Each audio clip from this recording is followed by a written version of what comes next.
Selamat datang di channel Nanda. Saya Uce. Saya Nanda.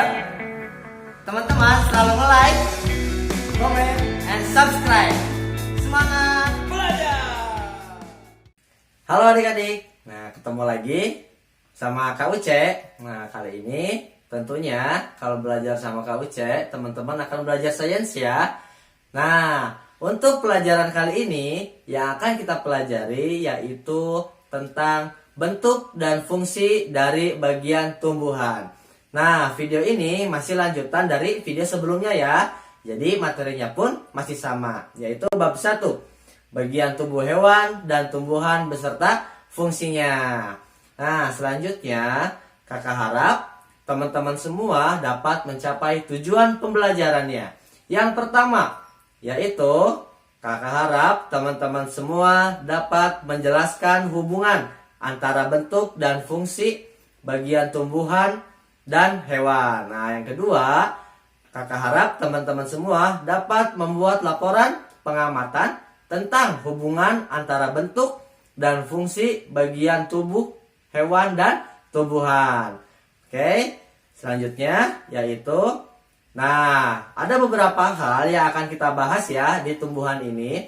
Yang pertama, ada akar, kemudian batang, ketiga daun, yang keempat ada bunga, yang kelima biji, dan yang keenam ada buah. Nah, nanti kita akan pelajari satu persatu dari bagian tumbuhan ini ya. Yang pertama, kita akan membahas tentang akar. Nah, akar ini berada di bagian paling bawah tumbuhan. Nah, akar pun memiliki fungsi. Nah, yang pertama yaitu sebagai penegak tumbuhan. Yang kedua, akar memiliki fungsi sebagai pengisap air dan zat hara.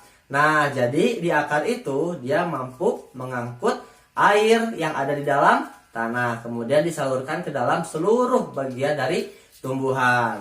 Nah, dan yang terakhir yaitu ada beberapa akar dapat menyimpan cadangan makanan seperti halnya kentang, kemudian bawang, singkong. Nah, kalau tumbuhan seperti itu dia menyimpan cadangan makanannya di akar. Nah, selanjutnya yaitu tentang bentuk akar. Nah, bentuk akar itu terbagi atas 2 ya. Nah, yang pertama ada akar tunggang. Nah, kalau akar tunggang ini bentuknya dia tegak dan besar, kemudian agak sedikit menunjang ke bawah. Jadi tidak ada bagian lainnya, ada akar pusatnya. Yang kedua yaitu ada akar serabut.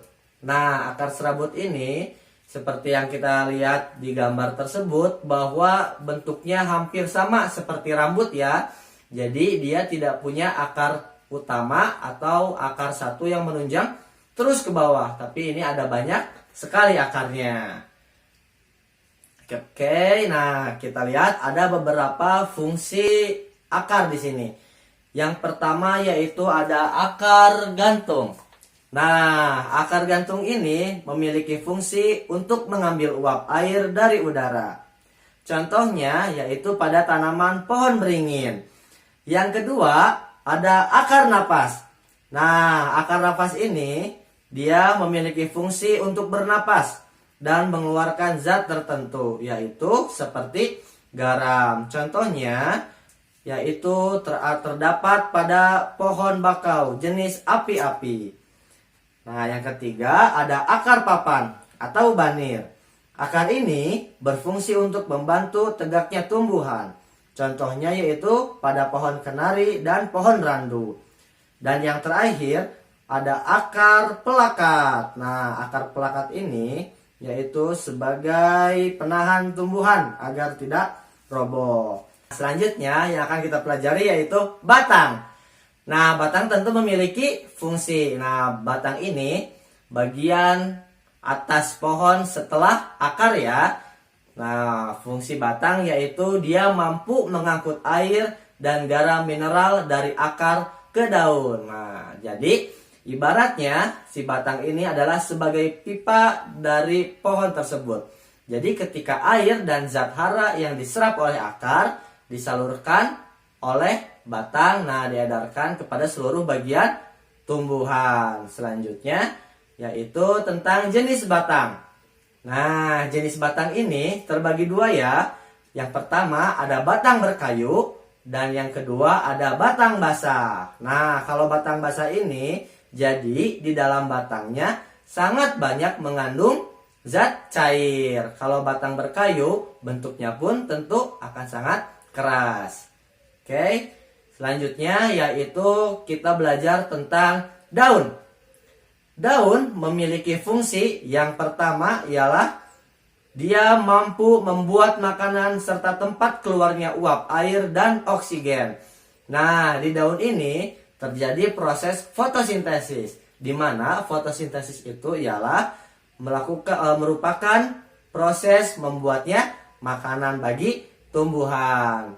Oke, nah seperti yang teman-teman lihat bahwa di sini ada dua gambar mengenai jumlah helai daun. Yang pertama ada daun tunggal dan daun majemuk. Nah, kalau daun tunggal ini dia bentuknya satu, tidak bercabang dan juga hanya memiliki satu daun saja. Kalau misalnya yang daun majemuk, nah seperti yang teman-teman lihat di sini bentuknya agak sedikit seperti jari ya, memiliki percabangan dan memiliki beberapa daun di tangkainya. Oke. Nah, di sini kita lihat banyak sekali bentuk tulang daun. Yang pertama yaitu ada daun menyirip. Contohnya yaitu pada pohon mangga. Kemudian ada daun menjari yang bentuknya seperti jari. Contohnya ada pada pohon pepaya dan singkong. Nah, yang ketiga ada daun melengkung. Dan yang terakhir yaitu ada daun sejajar. Daun sejajar ini banyak sekali kita temukan pada pohon jagung. Selanjutnya yaitu kita membahas tentang bunga. Nah, teman-teman, siapa di sini yang sangat suka bunga? Tentu kebanyakan wanita ya yang suka bunga tersebut. Oke, kita lihat nih. Bunga merupakan alat perkembangbiakan bagi sebagian besar tumbuhan. Nah, kemudian putik akan diserbuki oleh serbuk sari lalu mengalami pembuahan yang menghasilkan biji. Nah, pada bunga ini ternyata terjadi proses perkembangbiakan. Nah, merupakan alat perkembangbiakan bagi sebagian besar tumbuhan. Jadi prosesnya ketika serbuk sari menempel pada putik, nah disitulah tumbuhan mengalami pembuahan yang akan menghasilkan biji. Oke, kita lanjut ke bagian bunga.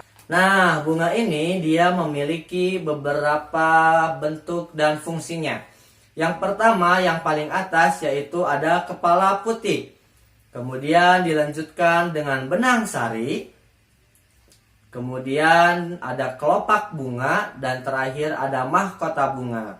Seperti halnya proses perkembangbiakan, jadi ketika benang sari menempel kepada kepala putik, disitulah terjadilah proses perkembangbiakan tumbuhan. Kita bahas tentang biji. Biji memiliki beberapa jenis. Oke, kita lihat dulu ada apa nih. Yang pertama yaitu ada biji berkeping satu atau monokotil. Dan yang kedua ada biji berkeping dua atau dikotil. Kita lihat lebih detailnya seperti apa.